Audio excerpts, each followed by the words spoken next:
Kalau budaya yang kita lakukan di sana itu berdoa kepada leluhur, karena kita tuh percaya hutan adalah bapak kami, tanah adalah ibu kami, dan air adalah darah kami. Kenapa hutan kami sebut sebagai bapak? Karena hutan yang memberikan kami segala keperluan, ibaratkan kepala keluarga aja. Tanah sebagai ibu kami karena tanah yang telah melahirin tumbuhan-tumbuhan yang ada di sekitar kami. Dan sungai, kenapa sungai itu sebagai darah kami? Karena ibaratkan darah di dalam tubuh manusia, apabila tidak mengalir maka kita akan mati. Hutan tanpa ada aliran sungai akan layu, tanah tanpa ada aliran sungai akan kering. Begitu juga kita manusia gitu kan. Toraja itu jadi identitas saya, dan itu orang kadang kalau sudah tahu orang Toraja sebelumnya dia akan buat framing ya. Karena Toraja cukup terkenal dengan kerasnya, ramahnya juga iya. Jadi nilai-nilai itu yang harus kami pertahankan. Baduy ini jangan sampai hilang, jangan sampai punah, dan harus dipertahankan sampai kapanpun. Dengan meleknya kepedulian saya mengenai budaya itu tidak luput dari tangan ibu. Ibu bukan memaksakan, tapi ibu melihat anaknya, itu berarti mengarahkan. Menceritakan keunikan-keunikan Indonesia itu beragam. Lewat budaya kita memperkenalkan nilai Indonesia. Ya kan, dibilang dari Sabang sampai Merauke, ya kan, berbeda-beda tapi tetap satu.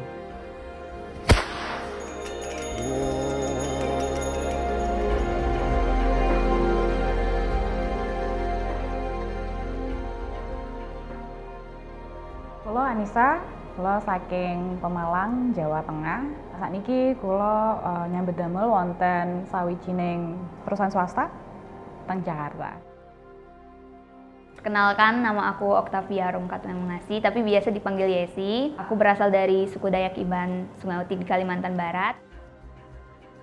Nama saya Mangata Todingalo, saya besar di Toraja, ibu saya dari Tanah Toraja, bapak saya dari Toraja Utara. Saya sekarang tinggal di Jakarta, berkegiatan sehari-hari sebagai konsultan dan pengacara. Nama saya Sukma, saya tinggal di Kampung Cipondok, daerah Baduy, Desa Kanekes, Kecamatan Luidamar, Kabupaten Lebak, Banten.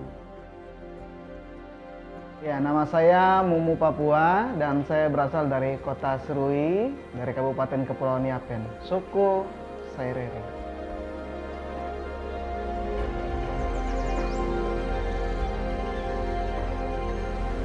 Kenapa sih budaya cinta hutan dan alam itu harus menjadi bagian dari hidup kami anak muda? Karena kami hidup tergantung dari alam, dan alam ini bisa bertahan sampai saat ini tuh kenapa? Karena kami masih mempunyai budaya Iban yang masih kental sampai sekarang gitu kan.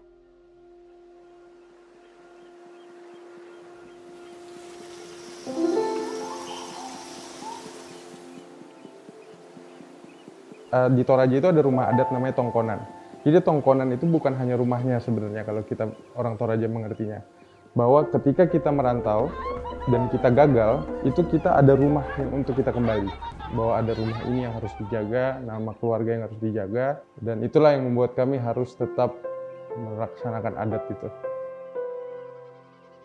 Kenapa Baduy itu harus kemana-mana jalan kaki Baduy Dalam? Jadi di situ supaya ketahuan, ketaatan, keteguhan, kepatuhan dari situ aja udah ketahuan. Sampai ke Jakarta yang 150 km itu ditempuh dengan jalan kaki, iya 4 hari ya kalau nggak salah 4 hari dia tetap jalan kaki. Semakin merantau, makin jauh dari orang tua, ada suatu rasa bahwa aku kok kangen ibu yo, merasakan rumah itu seperti apa. Jadi bagaimana caranya rasa kangen itu bisa terobati dengan bumbu-bumbu yang ibu berikan waktu kecil. Bumbu-bumbu itu ya adalah ya lagu Jawa, kemudian nari, kemudian masak apa yang pernah dimasak ibu, dan itu tuh hampir setiap hari gitu loh, sampai saat ini. Dengan meleknya kepedulian saya mengenai budaya itu tidak luput dari tangan ibu. Satu tradisi dari Papua yang memperkenalkan semua orang untuk bisa merangkul semua orang, bisa memanggil semua orang itu dengan cerita mop. Saya tidak mungkin mau terpaku dengan menceritakan daerah saya dengan yang penuh serius, penuh yang lain-lain ya. Untuk apa? Mendingan lebih baik cerita sesuatu yang menghibur tanpa melihat kasta. Siapa kamu, siapa dia, siapa saya. Entah kamu dari unsur mana, dari sudut mana.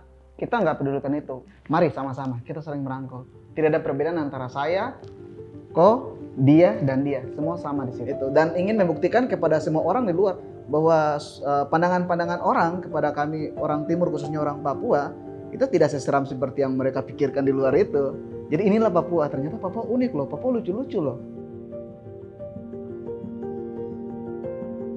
Ada falsafah Toraja yang membuat itu jadi identitas saya. To umbok kwai bukuna kayu buangin. Masyarakat Toraja adalah masyarakat yang pandai membelah kayu buangin itu pohon cemara.